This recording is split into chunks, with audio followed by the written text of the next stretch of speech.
आंगो बिमानि मोदै दाफुगार नों आयै दखना दबाजों सिग्लाबनाय नोंनि मोदैखौ दुखु दालासै नों आंगोनि बिमा फोरानदो आयै नोंनि मेगननि बोहैग्लायनाय मोदैखौ गोसोखौ खुसि लादो नों बिमा हाजासे दुखुखौ बोखारनो नाजादो मेगननि मोदैखौ ओरैनो दागहो आयै खांदों बादों नों आयै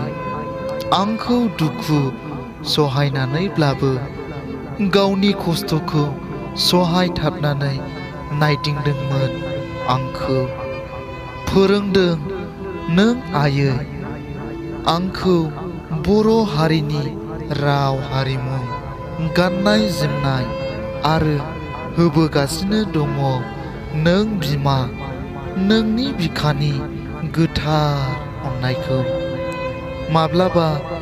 दुखुजों रायनाय एखनब्ला बुनाय जों बेफोरखौ जेबो गोसोआव लाया आंगोनि बिमा नोंल' दुखुखौ गोसोआव दालासै आंगोनि बिमा खांदिंदों बादिंदोंमोन नों आंखौ उन्दैनिफ्रायनो दांनाय बिलिरनाय बावनो हाया आयै आं नोंनि गोथार अननायखौ उन्दै समनिफ्रायनो थैजासिम गोसोआव थाबाय थागोन गोजोन हिराबादि जानानै खन्थाइ मुलुगखौ मोजां मोनग्रा आंनि आंगो लोगो नोंथांमोन बे खन्थाइ आवरायनायनि सायाव माबाफोर गोरोन्थि नुदोंब्ला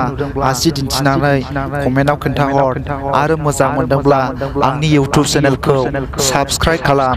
लाइक खालाम शेयार खालाम आरो लोगोसे साखाथिनि बेल आइकनखौबो थुनानै होनो दाबाव जाहाथे आंनि गोदान गोदान खन्थाइ आवरायनानै आपल'ड खालामनायखौ नोंथांमोना बयनिख्रुइबो सिगां मोनहैनाय बादि